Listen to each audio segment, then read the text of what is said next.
Welcome to the Dr. Dad's podcast, where a naturopath and chiropractor come together each week to share lifestyle medicine, health advice, and inspiring interviews with some of the top experts in health and wellness, bringing you the latest in nutrition, exercise, ancient healing, toxins and detox, your microbiome, mindset, hormones, brain, and much more. Stay tuned. We're going to teach you how to experience growth daily. Hey everyone, welcome back to another episode of the Dr. Dad's podcast. I'm here with my main man, Dr. David Wardy. Happy New Year. How's everything going, bud? I'm good, man. Happy New Year.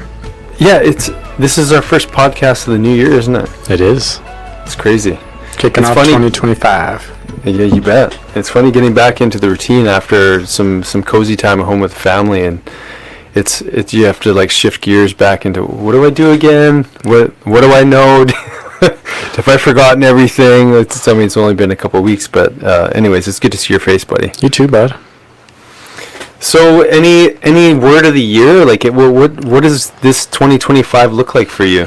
You know, I've been thinking about that one, man. I haven't really chosen my word yet, but it's definitely marinating and stewing right now, for sure. Love it. Yeah. How about you, man? No, I usually have something on the go, but there's so much change going on in our clinic right now. And same for you guys. Yeah. And there's expansion happening in different areas, and that's cool too. So we'll have to come back on the next episode and drop that information. But on that note, I was not really connected at all in any way whatsoever. But we've got an amazing guest, one that we were actually trying to get on earlier in the previous year because it's a conversation we haven't talked about a lot, and that's homeopathy. So if you've heard that word before. You know what's funny, David? Actually, a lot of people, maybe it's early in my practice, they would just call, you're a homeopath. And I'm like, no. Like, homeopathy is a practice of medicine, and yes, there are people who are trained as classical homeopaths, but that's not what I do. I mean, I might bring in some of the tools here and there, but I'm not a properly trained homeopath. But I don't know why homeopaths just would roll off the tongue of people. Oh, you're a homeopath. No, naturopathic medicine. Anyways, we've got someone to tie up all those loose ends on what is homeopathy and how does one go from being an engineer to a DC or a chiropractor and then into homeopathy and training naturopathic students. So, well, this is some of the insight that you're going to learn from Dr. Joe Polich, to be exact. And she's got an interesting trajectory of having her fingers and her mind in all these different areas of engineering, and somehow brought that the world of engineering into the world of medicine and helping people. So I'm going to let Jo share some of her story as we invite her onto the podcast. But and maybe one of the first things is Dr. Jo, thank you for being here. What does it mean to you? Like, why homeopathy? Why did that stir your curiosity, and then like how did you go from being an engineer into a chiropractor into studying homeopathy? Because an engineer couldn't be more logical and left brain, and homeopathy obviously has some logical aspects to it when you're doing classical homeopathy, but it's a totally different mindset when it comes to treatment and medicine in general. So first of all, welcome, and please share some of your story. Thank you so much for having me on this podcast. I'm actually quite excited. I think your audience this will be an interesting topic for, I think, your audience. So super excited, and thanks so much. So I'll start by telling you a story. So the story starts where I'm sitting in a room and I'm being an expert in space, and I've been appointed to a board, a technology board at a multi-billion-dollar company, being an expert in space satellites. And I'm there, and I'm in this room, and everyone in the room is twice my age, and they're all male. So my job in that world is to be as respectable as humanly possible, because they don't think I know what I'm doing because I'm a girl, right? And then we fast forward to another room where I'm sitting there, and I have a 2-year-old who has had diarrhea for a year. And we went to every specialist in the world, and nothing could work. And her pediatrician just looks at me and says, if she's growing, don't worry about it. which is, of course, what you always want to hear with a 2-year-old, like, really? It was diarrhea. And I'm sure you've had patients like that, where Western medicine has just said, we give up. So I went into Whole Foods, desperate, had no idea. I just went into Whole Foods, and I pulled a vial, a homeopathic vial, the little pellets that you put in your mouth, and it said diarrhea on it. And I'm like, it says diarrhea, it's in Whole Foods, it must be safe, right? So I bring it home, and I now have a 2-year-old, and I give it to her, and she thinks it's candy because they're sweet. And the next day, her stools are solid. And it changed my life. I knew nothing I did not know what homeopathy was. We'll get into what that actually is in a little bit. But it was really something where, when I looked at it, I'm like, this is remarkable. It shouldn't have worked. I knew it worked. I have had lots of experience with doing studies at that point. And I knew it wasn't placebo. I'm sorry, I don't think any 2-year-old can decide that they're not going to have, diarrhea anymore. I don't think that's humanly possible, especially if you're 2. So then we end up at another room, and this is some years later, and I walk in, and I give my boss, I'm now the director of engineering, my resignation. And he's like, why? And going back to the respect thing, I couldn't tell him. Because I felt that if I told him that in this world, you talked about it, like left brain, right brain, the brain of engineers do not believe homeopathy works. And so I couldn't even tell him. But that's what I wanted to do because, as I told you, I cared more about helping people than I did about whether their cell phones worked. And so this aligned with my purpose more in life. And so I went back to chiropractic school, 4-year degree, because I needed more. I'm joking, and did a postdoc in classical homeopathy. So was homeopathy, wasn't introduced to you, David, you can speak on that as well. Like there was no part of the curriculum in chiropractic medicine, correct? I went to chiropractic afterwards. No, I think homeopathy is mentioned. It was mentioned. Okay. Well, I was a homeopath, so it didn't matter. Yeah. But for Dr. Dave, was it for you? Did they cover homeopathy? Yeah, we get exposed to some stuff, but they don't really jump deep into that stuff. It's kind of like if you want to keep learning like you did with your postdoctorate, like here's things that are available to you after you're done with your graduate degree. Got it. Yeah, for us, I don't know because I was out already. I went to chiropractic school because to practice homeopathy because in the United States you need, if you want to practice homeopathy, you need a medical license of some sort. Nice. And it was a means to end for me. So let's break down homeopathy. Like what is this term? Like if you just layman's terms for the people that maybe have heard it before but don't really understand it. What do you think is a good place to start? So with homeopathy, people they'll be like, oh yeah, my mom always used homeopathy, and they believe it's just home remedies, and it really isn't. It's a very, very precise, specific version of medicine. So you have herbals, you have supplements. Herbals and botanicals and homeopathy come from the same basis. They're both from tinctures of typically plants and other things that you make a tincture of some concoction where you would give someone. Well, in the case of herbals, you'd give them that concoction or some very close derivative of that. In homeopathy, the active ingredient is very different. It actually, we do a process of succussion, which forms a secondary structure called Hasa nanostructures. Can you say that again? Hasa, H-A-S-A. Yeah. Nanostructures. Hasa nanostructures. Got it. Yeah, and I have some, after this, I can show you some interesting imaging of them. That'd be amazing, yeah.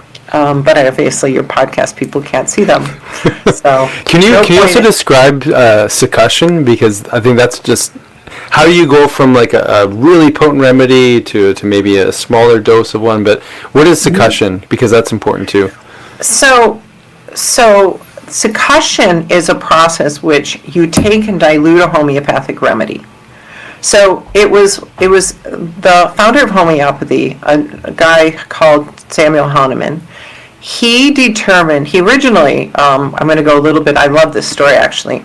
He was a medical doctor. He was practicing medicine in the late 1700s. And he gave up medicine. Because at this point, if you had syphilis, we gave you mercury.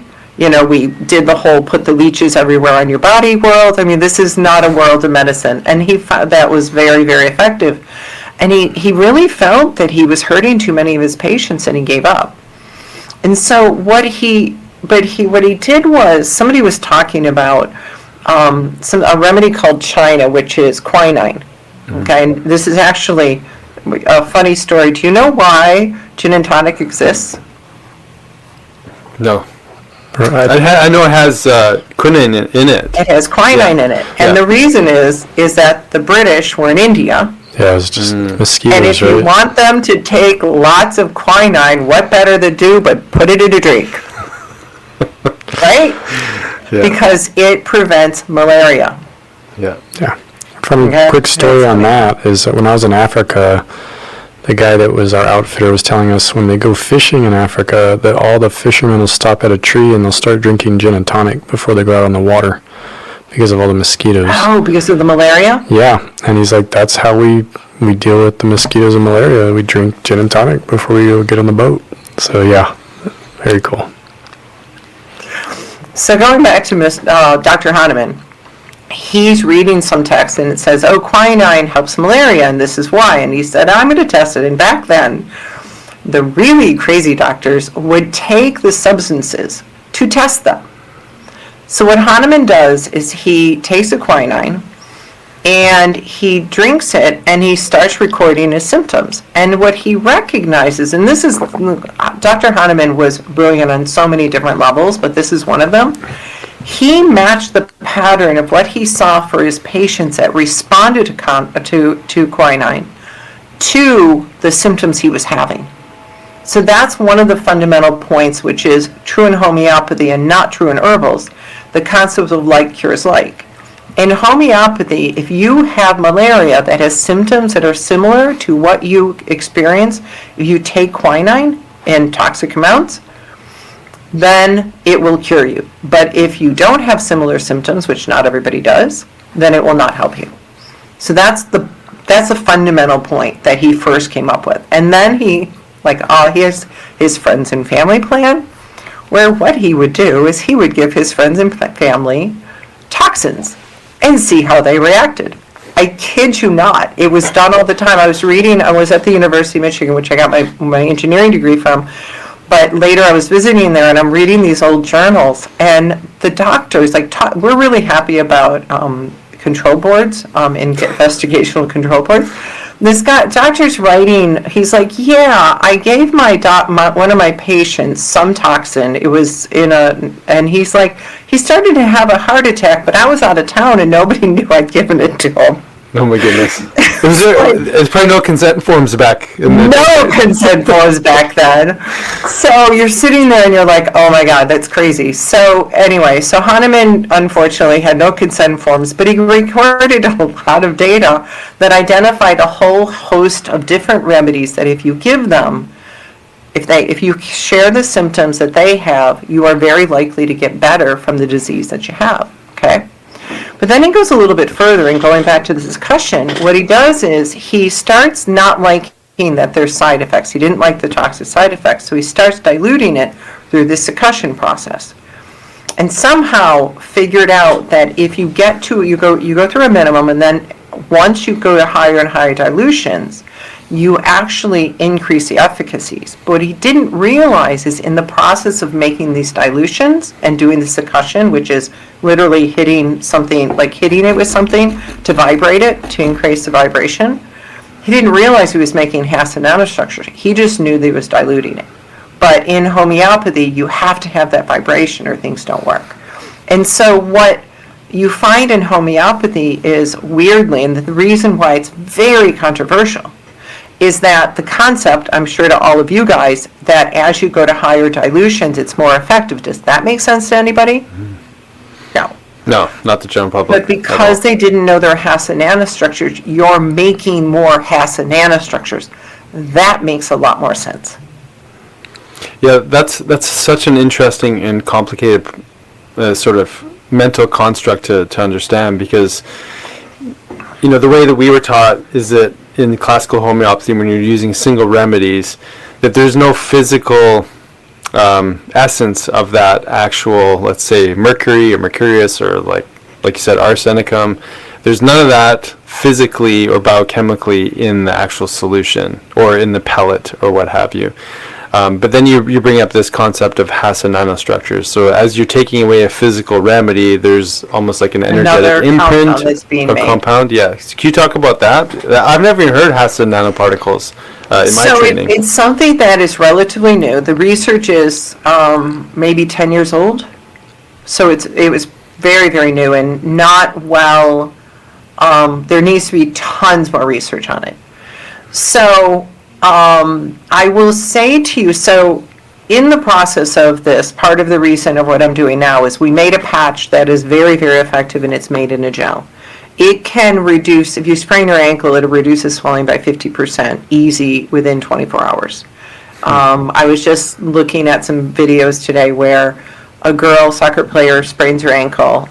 Within 24 hours of using the patch, her ankle's dramatically less swollen. Within 48 hours, she's able to go on her tippy toes, and within a week, she's able to run. Wow. Normally, you're in a boot for 2 weeks, easy, if you've got sprained your ankle. And this is just typical of what we're doing, right?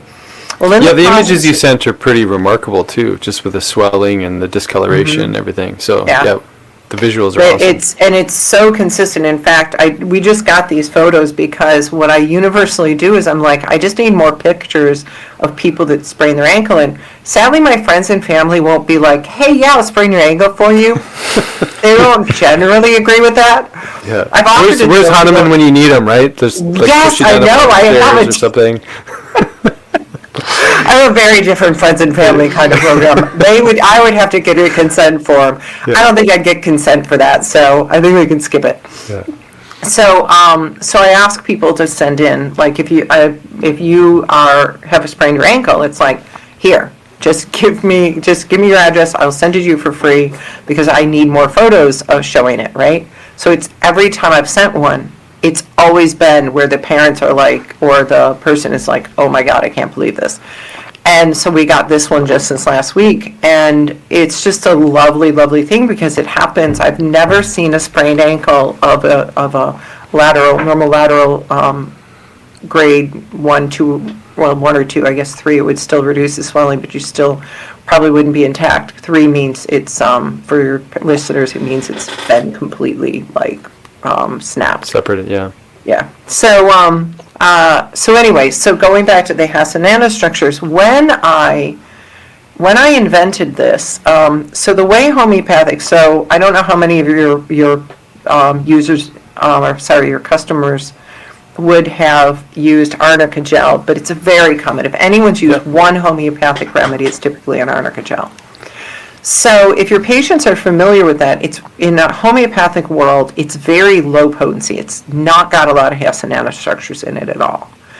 And so I was in chiropractic school and I wanted to treat someone, and Dr. Dave, shockingly, the chiropractic person said, you can't, we're chiropractors, we don't give people anything by mouth. So I had to figure it out topically. So I used a topical combination of a high potency because the potency of the arnica in the gel is not very high, and I couldn't give it to my mouth, right? So long story short, we determined that it works ridiculously well, better than anything any homeopath I've ever met has ever seen. And I want to get it in a patch because one of the important things is to keep it on the skin for a super long time. And I try and make it using the standard process for making homeopathics, and what they do is they have a gel and they stick it in there and it typically works. Well, it doesn't work. Turns out that you have to have, so it turns out that with gels, you must add the homeopathic and make the Hassa nanostructures before you add the gel, because what the gel does is, sorry, we're going to go chemistry on you, it grabs a hold of the hydrogen bond in the water molecule, and the homeopathic Hassa molecule, Hassa compound can't be made.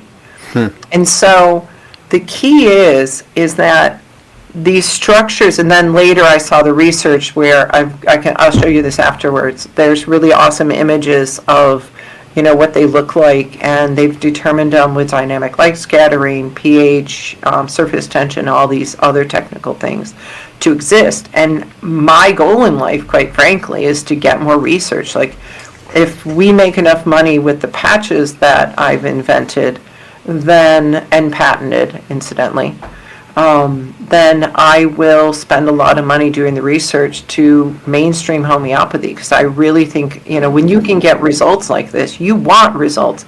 You don't want to be walking around for 2 weeks with a sprained ankle and pain. Mm-hmm. So for comparison's sake, let's say a typical arnica gel might be at a 6x or 12. Like, what's it typically at? And then what's the potency of your patch? Yeah, our patches are 1,000 C. The arnica gels are less than 1 C.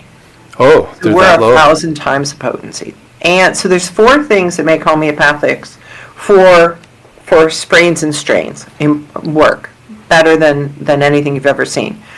One is the potency. It's 1,000 times the potency. The second piece is you leave it on for a long period of time, directly to the location. So it doesn't go systemic. It stays local. And you deliver it over a long period of time. And those 3 things, plus, the patch being of a reasonable size, the results we see are like nothing I've ever seen before in orally. Because this started out with me, trying to recreate what you did with just the fact that you could put it in the mouth. And what happened was the results were way, way exceeded anything that I'd ever seen by giving somebody by mouth. That's amazing. Something that we experienced in maybe some of the research that was shared on some of these complex or compound homeopathic remedies, whether it be like Livdiarel or Arnica or Traumil or some of the different companies that make these anti-inflammatory based compound homeopathics. The information that's shared when we're learning about these things is that they actually change the cytokine profile. So cytokines being messengers in the body that upregulate, downregulate inflammation, or turn off, genes that transcribe for more inflammation, or whatever it might be. What can we expect would be happening? Like, I'm assuming it's something similar in the realm of cytokine changes for why that tissue changes so rapidly when you've got that topical in an injured area. Great question. So one of the things that having 3 engineering degrees, tend to be very factual in what I know and what I don't know. We don't know. This is what we know. So we've done clinical studies, and they're all recovery type. In other words, we've done 2 clinical studies.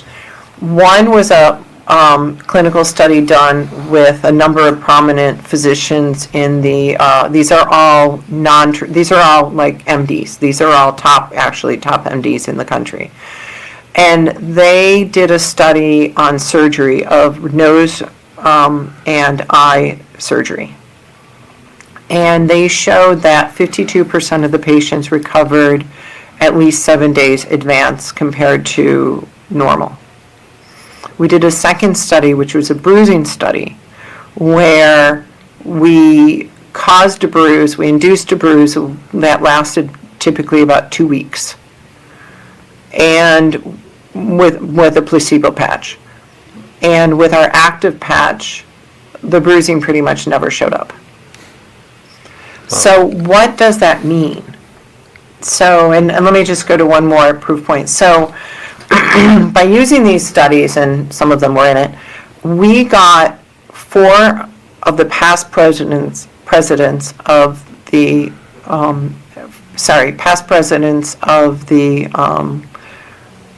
American Society of, I was thinking about homeopathy. Let me start that again. So we had 4 past presidents of the American Society of Dermatological Surgeons to publicly disclose and give testimonials that a homeopathic remedy or product worked, which has never been done before.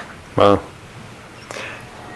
2 of the past presidents actually wrote affidavits to the patent office, which were signed by, this is by law, right? Well, not by law, kind of like when you write an affidavit, you sign it, it's like you can go to jail if you're lying on this one. And then the other intense thing that we did was there's a company called Allergan. Do you guys know who Allergan is? They make Botox, and they now are owned by AbbVie, who is, I think, a top 10 pharmaceutical company. They did diligence on our product and the former of this, which was an anti-bruising product, and talked to doctors, looked at our clinical studies, and determined that it worked. And then licensed it from us because they actually, for the first time in the history, were like, yeah, this homeopathic remedy, this homeopathic patch works. That's so awesome. Going to what's beneath that, and we've never done studies, what I would presume, what I do know is that, or what I do know based on clinical observation is, like in the bruising, let's say that I run my arm into the door or something, right? Get a little bruise. What it seems to be is we just simply amplify what the body normally does. So what I suspect is that we increase the cytokines, we increase the natural killers, or all of the messaging to say, instead of sending, 50 cytokines, we send 2,000 of them. So your body believes you got hit by a baseball bat. But how, whether that's known, the studies to do that are just ridiculously expensive. And my objective in life, if we ever do really well with Activmend, we'll fund those studies.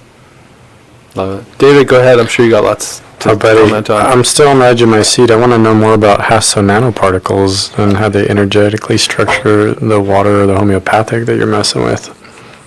Yeah, is there something that is easy to show us now? Just a quick image, totally. And then we can kind of describe what we're seeing for people that are just listening. I didn't plan it because so this is one of those where I don't know how to do this.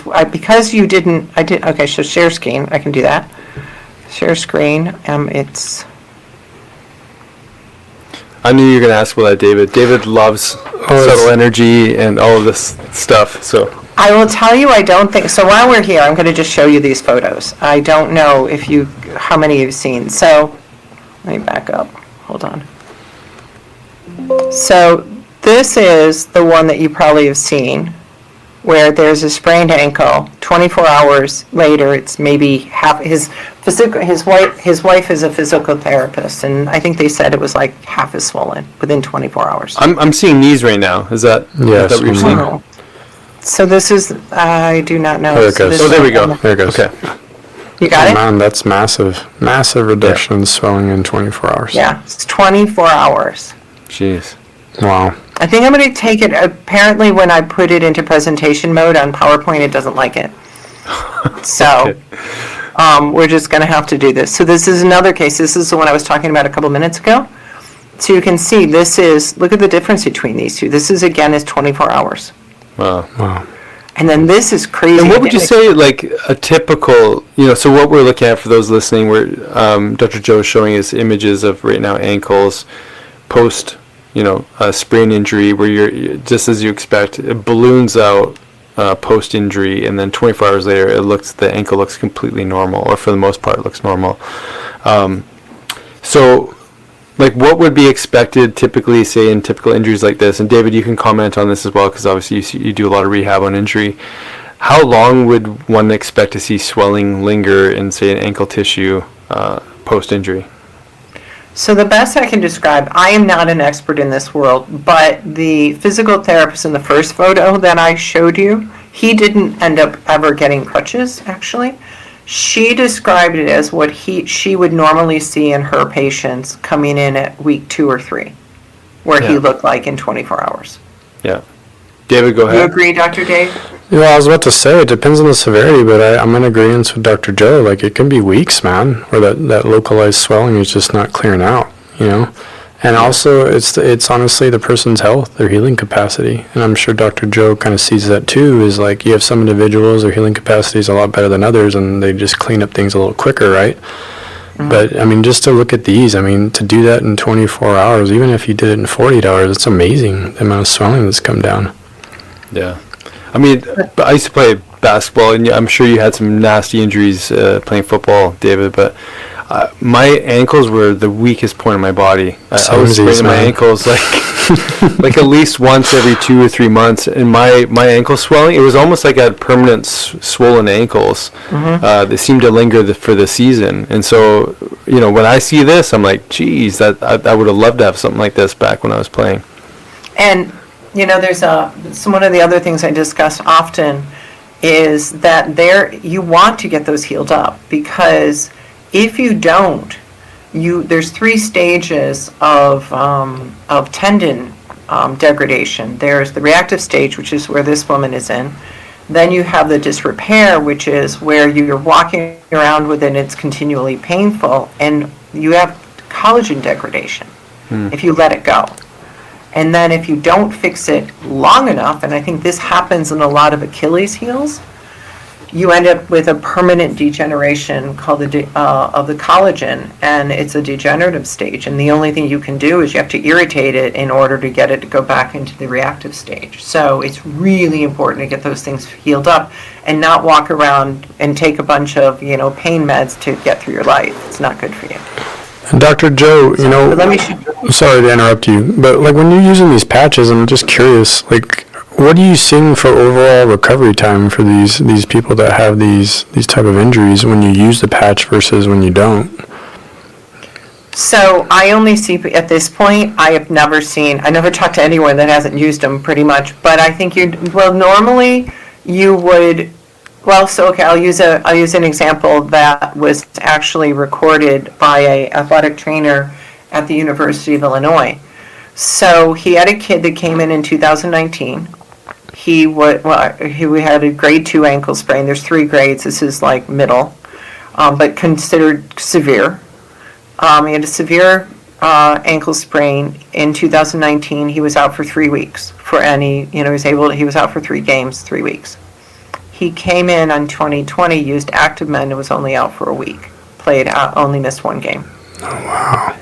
That's massive. So so let me show you this video. So this one, the same girl, right? So that was 24 hours.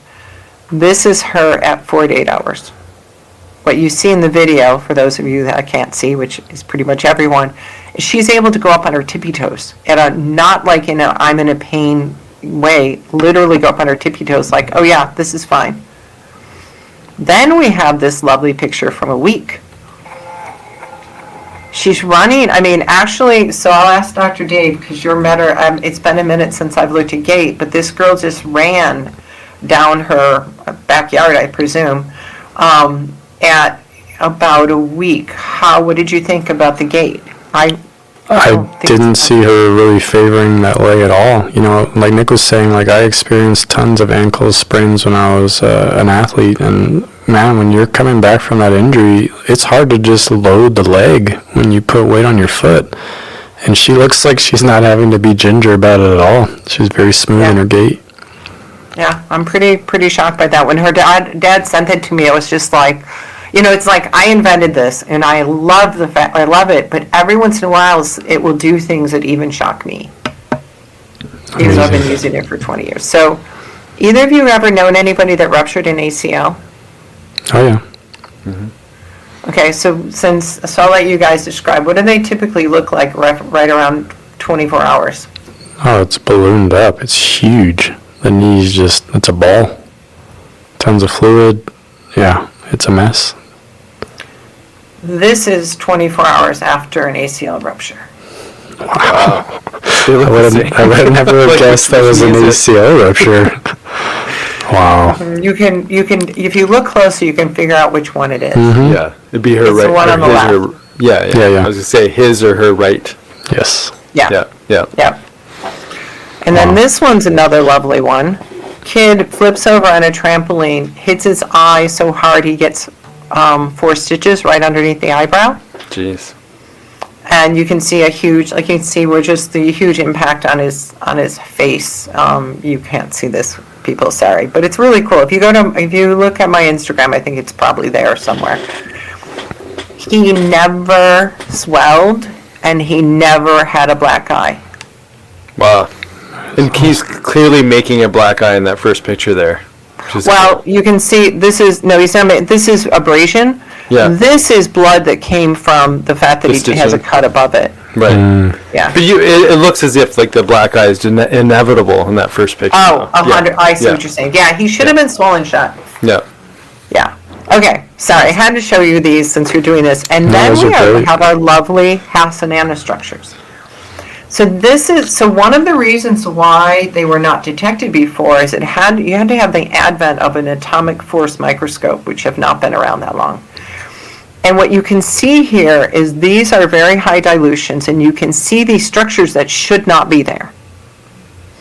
And they did some experiments where they formed them. And this, Dr. Dave, if you ever want to talk about this in detail, I can go very deep on this. Yes. But I'm sure that we'll bore the living daylights out of all of your people, so all of your listeners, so we won't go there now. We'll have to have a But part two, for sure. I absolutely, I have given presentations, the patent office is on this. This is what we actually convinced the patent office, the U.S. Patent Office, that homeopathy was not quackery, and got the first totally homeopathic patent. That's amazing. By showing them this. Well, I've been wanting to say something real quick. So I read a book. Nick read it too, right? Subtle energy. Yeah, I'm having a brain fart. I'll talk about the author in a second. But basically in the book, he talks about how the scientist that isolated the HIV virus, I believe it was, did an actual study on homeopathics. And he was trying to prove that it actually causes water to stay structured based off that homeopathy. And he got laughed out of the room by all his colleagues. And this is a guy that's very highly respected in the science world. And he's basically onto something that's being proven right now, that water holds structure based off this medicine. And they're trying, right now, a lot of other scientists are trying to reproduce this study. And like you're saying, there's a lot of studies needed to kind of go in this direction. But it's so funny how that dogma of the science community, nobody wants to say that homeopathics are a thing. They're very against endorsing that this is an actual thing that's happening. And I mean, the guy, highly respected. He won the Nobel Prize when he did that back in the day. When he did that, and then he's being very disrespected amongst his colleagues. And I think it's just crazy because this is medicine. How long has homeopathy been around? Over 200 years. Yeah. Detail in thousands. Well, I'd say thousands of years, right? Yeah, thousands of years. It's references, but the system of it. Right. Hahnemann took what had been mentioned dating back to Hippocrates, but he organized it in a way that was very usable. So I'm coming out of my chair right now as you're showing me this stuff. This is awesome. This is so good. So the gentleman you're talking about is Luc Montagnier, and I know him. Okay, yeah, so I figured you knew who I was talking about. Yeah, so and he, so that's the problem, is that you can be, and I want us to, this is a real, and so what you're talking about, what his research and in this research, it's not the same research. Right. So we met at a conference, which is called the Water Conference, where the gentleman who realized that water stays structured for long-range structuring organizes that conference. And so that's all, there's a whole bunch of it all ties together. But it just makes so much more sense that the process of succussion and dilution causes nanostructures to form. Makes so much more sense than we're just diluting stuff out and there's something going on. There is actually a structure there, and going back again to my patents, is if that structure did not exist, I would not have needed to change the manufacturing process in order to make a high potency remedy. So there's, different researchers are all in this. I feel very strongly tends to be the truth. When you have different people who don't know each other, have never heard of each other, come to the same conclusion from completely different directions, you probably have truth there. Well, and I feel like you all are you're trailblazing right now, and you're about to validate something that's like 1,000-year-old medicine. This is amazing. I'm blown away. So, you want to hear my grand plan? My grand plan is to get Activmend, which is the product that I brought out, and make it so it's accepted within the world, right?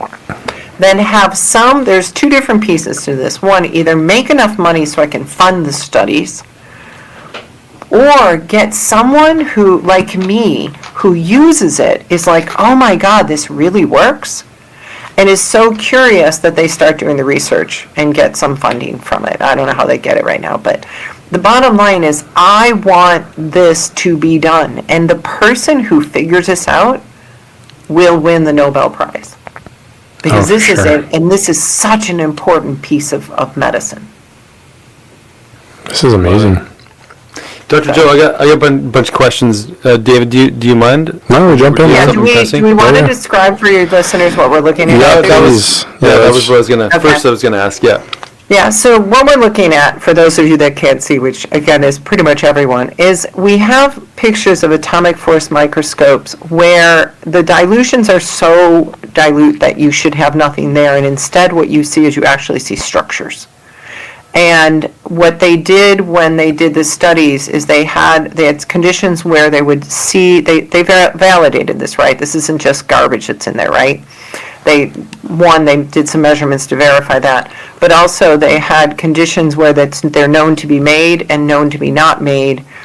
In the cases where they're known to be made are the only cases, even though they followed, it's a placebo, double-blind kind of, well, I guess it wasn't double-blinded, but they controlled it by showing that the structures do not form in environments where the structures are not able to form.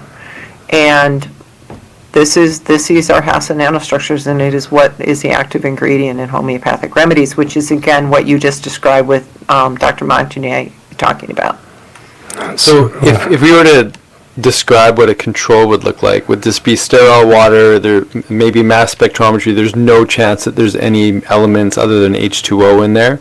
And then well, that's the control, or like? Technically, at these potencies, there's, I'm sorry, we're going to talk math here, but I'm an engineer. It's what happens when you have one on you. So, does 10 to the 18th make any sense to you? Yeah, as far as like a very large number that. Yes. Yeah. Yes. Okay. And that's the succussion. Yeah. Metric. So in these pictures, you have one molecule of original substance and 10 to the 18th, which is so far beyond a billion, trillion, I don't even know what number it would be, but it's, there's 10 to the 18th water molecules and one molecule of the original substance. So what it looks like is this, you just have it playing with the gray background. Yeah. So. Yeah, in the absence of it, again, Dr. Dave, I'll go through the research paper with you, but the picture of the dynamic light scattering is easier to see. What you see in the cases where the nanostructures haven't formed, you see a flat line where there's not really nothing in it, and when you have the nanostructures form, you have a peak showing that there's something in it. That's probably easier to describe. Mm-hmm. That's amazing. So, like on that one image there, it showed up as almost like a circle, a circular sort of structure. Yep. Whereas if you were to go in a microscope and try to analyze sterile water with just H2O, you wouldn't see structures like this. You wouldn't see structures, yeah, and you wouldn't. You'd have to have it in atomic force, because even with a normal microscope, atomic force microscopes look at things at very, very, very, very small things. Whereas a normal microscope can't see them. So, I mean, this is maybe the realm of our next conversation, or what you and David are going to talk about in private. But I mean, you're allowed to come too. Okay, thank you. I need an invite. Yeah. But what exactly is that structure like? What's it doing in space? Like, this isn't quite quantum level, but this is, if we talked about that sort of world to some degree. Things only appear in the quantum world when you pay attention to it. Otherwise, they operate as a wave. This is actual structure. So, like, is this vibrating in space? Like, is this reacting to electrons? It's a structure made of multiple water molecules that exists. So there's a number of things, and we are getting way scientific on this, by the way, just so you know. That's and okay. As long as you our listeners don't mind that. As long as you're fine, you can either cut it out or whatever. But what's surprising to me is they're actually relatively, they're very, very stable. So 2 of my engineering degrees are materials engineering degrees. So this is the realm. This is like the probability of me figuring this out to me is so shocking. But there's no homeopaths that are engineers. Well, there's like materials engineers are maybe 5% of engineers. It's a very small. In fact, most schools don't even have a materials engineering school. And so, but this is the world that I'm comfortable in, is understanding structures, because that's what we do. We do crystallographic structures all the time. And so there's a couple of things. One, the hydrogen bonds need to be free. So this is what we learned when it was completely by accident that I made it properly. And then when it didn't work, I had to go figure out what I did wrong. So that's, how I figured out. And so then I envisioned that there must be a structure that's made with the hydrogen bonds in water, because when you have a gel, the hydrogen bonds are held and they cannot be moving. Does this make sense? Mm-hmm. Okay, good. And so I predicted that. And so the things I know is they're definitely related to the hydrogen bonds. Is that when you do the succussion process, the Hasson nanostructures are only made if you've got hydrogen bonds there and that are completely free and non-bound. And so what they actually are, that's where we need to do the research. And you also, by the way, Dr. Dave, made me think I need to probably reach out to Luc Montagnier, who I haven't talked to in years. So Awesome. Because I didn't know he was doing, I'll have to go look and see what he's doing, because when I spoke to him last, he wasn't doing this. And it would be very, very good for him to be doing. He was doing some other stuff which was a little weirder. I won't go into. But I will reach out to him to find out, because there is something there. This is the basis of homeopathy. We simply have to have the money to do the research to validate it, because the problem that you have within, and you guys are going to completely understand this, what you have is a problem is that if I know a number of researchers who will not research homeopathy.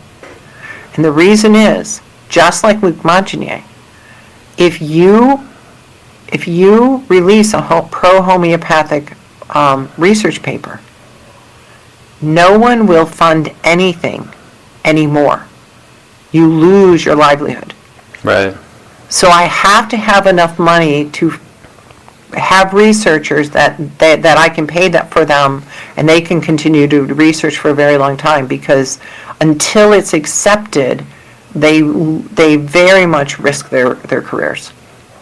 Yeah. Just to create some maybe other sort of visual concepts for people, there's the work of Dr. Masaru Emoto, The Hidden Messages in Water, that talk about how our thoughts can actually affect the structure of water, and then they can measure that through their freezing techniques, etc. So I think some people can also just land in the idea that there are related areas where they're actually able to measure structures in water that So I think that's an important sort of concept to bring up. But I want to go back to your product, unless David, do you have any one other? more thing to that comment on picturing it? There's a ton of data which has gone, or a ton of studies that have come out of the University of Washington, and a guy named Dr. Jerry Polich, who has done exhaustive studies showing that there is structures within water when exposed to certain substances. Right. So he's got 20 years. There's also work done by Dr. Ed Calabrese out of New Hampshire, I believe that's right, I could be wrong, who is showed that the homeopathic principles that you see, which he calls hormesis, because he's a toxicologist, that it's been shown, I think at this point, in 9,000 studies.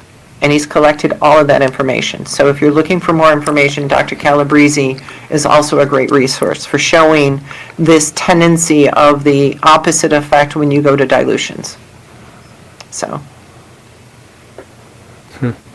It's amazing. No, I mean, and the book I read I was talking about earlier, they're even showing when you energetically try to structure water and you give it to like plants to grow, for example, that you get a completely different, yield of how much the plant grows, what the output is, all those things on the one that's structured versus the one that's not, and that's already being proven.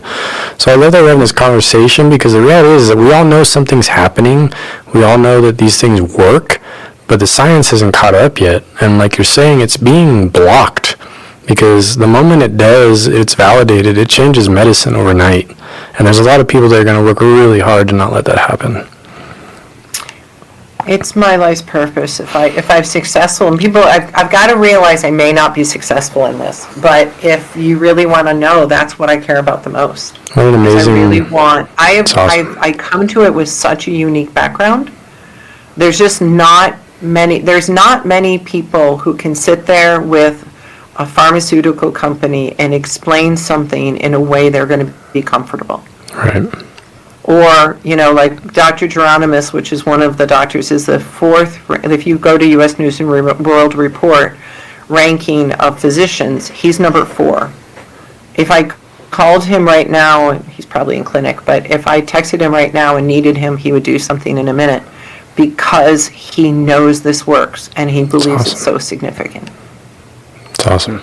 But if you can't speak to these people in their language, you don't get anywhere. And so my 3 engineering degrees are good for something after all. Love it. Well, so getting into the product a little bit. Okay. I think you mentioned it's a compound of multiple homeopathic remedies. Yep. And so, you focus in on tissue injury, but there's this universal aspect to tissue regeneration, or just the healing process within the body that involves an inflammatory mechanism. And so, you mentioned like these different phases of healing. Like there's the activation phase from an inflammatory point of view, and then there's the proliferation sort of process of more and more of your immune cells coming on board to try to heal the area. And then if it doesn't move into resolution, it moves into degeneration. So I mean, there's an application obviously for tissue injury, but that same process is happening in like diseased livers, or joints that are kind of breaking down from wear and tear. Is there, or have you had any other experiences of applying it to areas of the body that are, in a state of dis-ease or dysregulation, chronic inflammation, and maybe visceral organs and things like that, where you've seen some benefit to having a local administration? So one of the things that I really feel it's important is, if you should trust somebody, they'll be able to tell you when they can't do something, and the answer is no. Homeopathy is personalized medicine. I'm assuming you guys both know what that means. Yep. Mm-hmm. So for your listeners, personalized medicine is the work that people are doing where they do a genomic mapping of someone to decide if a medicine applies to them. Will this work with them? Homeopathy actually has always been that way. We just don't have the genomic mapping done, but maybe someday. Maybe if this product really takes off, I'll be able to fund that as well. So it's tissue specific. So there's 4 main remedies. There's 2 extra remedies that are used to support the other one. So there's 4 main remedies. The one that if any one of your listeners have been using, it's probably arnica, which we talked about a little bit earlier. So arnica is really good for soft tissue, meaning, the pieces that are squishy underneath your body, right? And it's really good for bruising, and it's really good for muscle. But if you've got ligament and tendon, bursa problems, black eyes actually, goose eggs where you have periosteum where you've hit your head, your skull, those need other remedies. Arnica alone won't work. And so, for instance, with black eyes, there's a remedy called ledum. Ledum is good for ligament and tendons as well as for black eyes. Then there's ruta, which is good for when you, I'm trying to use layperson, goose eggs is what we call them when I was a kid. But chichons in El Paso. What's that? We call them chichons in El Paso, and you get a nice little bubble on your forehead. Yeah, we call them chichon. What do they call them, Nick, for where you're at? Yeah, we would say like a little, just a little goose egg. We would say the same thing. Yeah, that's definitely not the the medical term, but well, I'm trying to avoid medical terms in this particular case, as I can't imagine. And so those typically need a remedy called Ruta, which is also good for ligament and tendons, and then Rus Tox, which is one of our main remedies for ligament and tendons. You need all of those combined together when you've got an injury, because typically, let's say you sprain your ankle, you've got ligament and tendon issues, so you need the Ruta, Rus Tox, and Ledum, but you also are going to have, issues in the soft tissue around that, just because the swelling underneath will displace the swelling on the outside. So we do anything good, like, you pull a muscle, you turn an ankle, any sprains and strains, bursa, pretty much anything there, but we don't do, we don't take care of the pain, the bruising, the swelling. But only for things that are related to ligament, tendons, and muscles. Assuming you're not in the degenerative stage of, like, let's say you've got tennis elbow. If you're in the degenerative stage, we can't help you.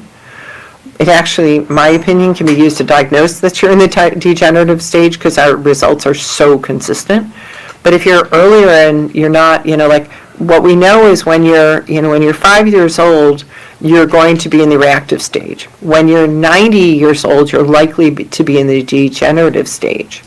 Mm-hmm. Where you are in between, going back to the comment you guys made earlier, completely depends on how healthy you are, and et cetera, et cetera.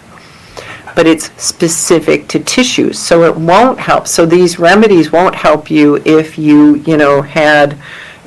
got liver problems or something like that, or if you have edema in your ankles because of the fact that you've got heart failure. It's not going to touch you. Yeah. This is completely, so the best I can guess, and again, everything in homeopathy is personalized, and so and personalized in this case to the type of injury. The best I can guess, and I would love to do the research on this, is that there's a signaling pathway that the Hasa nanostructures, that's normal in the body, and the Hasa nanostructures just amplify.